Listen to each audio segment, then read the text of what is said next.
Bonjour, bonjour à tous les trois. Installez-vous, bienvenue. Isabelle. Une musique Laurence d'Arabie pour accueillir entre autres Monseigneur Gersal ici présent.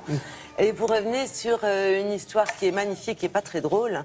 C'est celle de la cité de Palmyre, la cité antique. On sait qu'en Syrie, il y a beaucoup de souffrance de la part des populations, mais il y a aussi un patrimoine architectural qui est en danger et malheureusement partiellement détruit aujourd'hui. Oui, avec Daesh qui progresse, cet État islamique qui n'a rien d'un État et encore moins d'islamique, et qui progresse entre Damas et Bagdad, sur cette terre. On en a parlé il n'y a pas si longtemps, j'avais fait une chronique sur justement cette terre musulmane historique.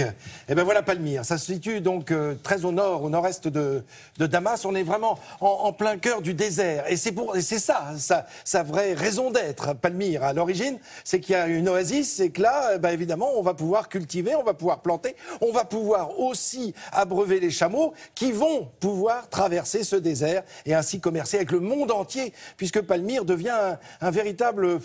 C'est un commerce, alors c'est pas un royaume, c'est un comptoir extraordinaire, vous avez raison. Il y a de l'eau, il y a de la vie. Ah voilà, absolument. Il y a de l'eau, il y a de la vie, donc les êtres humains ont pu s'installer à partir de là. Alors ça a commencé au 2e millénaire avant notre ère, où les premiers êtres humains s'installent, et puis très vite, voilà, ça sert vraiment de passage.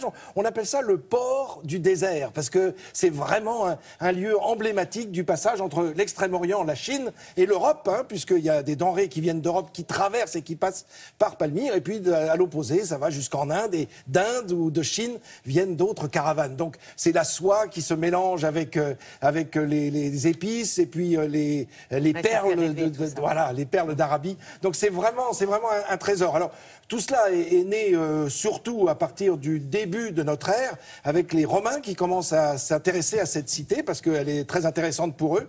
Ils vont s'y installer bien plus tard, mais ça devient une cité commerçante par elle-même à partir du 2e et du 3e siècle, où là on a vraiment, c'est l'explosion de Palmyre. Alors je vous propose de regarder des images. Palmyre, ça voudrait dire, parce que rien n'est moins sûr, la cité des dattes ou des dattiers. C'est dire si voilà on pouvait cultiver évidemment autour de ce point d'eau. Puis on n'est pas loin de l'Euphrate.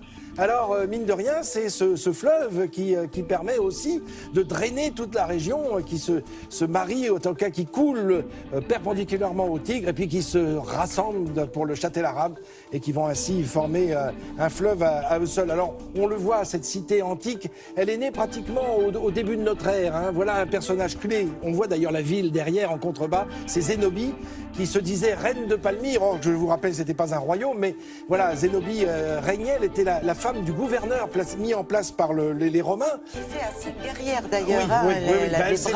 Elle s'est battue contre les Romains et elle a été faite prisonnière. Alors regardez comme ce personnage donne de la vie tout de suite à ces pierres anciennes, ces pierres ancestrales. On a été les chercher à une vingtaine de kilomètres, c'est pas très loin, mais enfin il faut savoir qu'au début de notre millénaire, évidemment, les 20 kilomètres, il fallait les franchir pour aller chercher cette pierre calcaire qui était à même dans le sol et avec laquelle on va construire notamment, principalement des temples, et puis également aussi un cirque, évidemment, puisqu'il y a l'emblème des Romains qui est passé par là.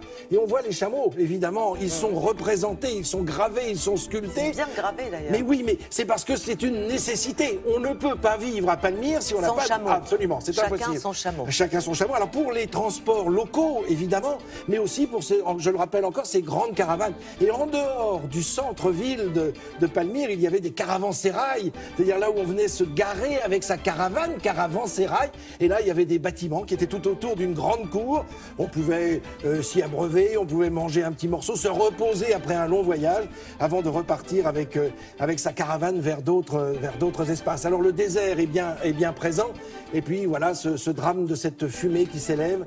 On sent bien que là vient d'exploser encore en ce mois d'octobre 2015 l'un de ces monuments classés au patrimoine mondial de l'UNESCO. Alors vous avez eu raison de le rappeler, il faut quand même bien le dire.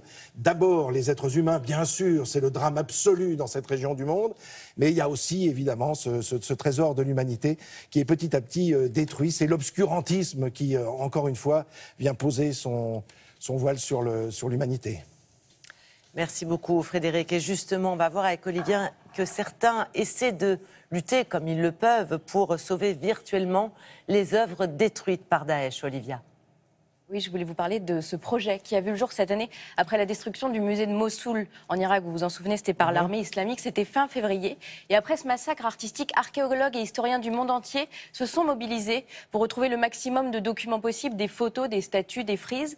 Et 2 étudiants archéologues se sont dit, mais il n'y a pas de base où on peut regrouper toutes ces données. Ils ont donc créé le projet Mossoul. C'est ce site, cette plateforme qui réunit toutes les photos, tous les documents disponible sur le musée de Mossoul, mais aussi depuis... Regardez, voilà, on a toutes les photos qui ont été réunies. Voilà, rassemblées aujourd'hui. Rassemblées aujourd'hui, voilà. L'idée, c'est vraiment de faire un musée virtuel. Pourquoi pas de reconstituer les œuvres en 3D, hein, si vraiment on a assez d'images. Et depuis, le projet, évidemment, s'est élargi au reste de l'Irak, mais aussi à la Syrie et notamment à Palmyre, vous le voyez sur ces images.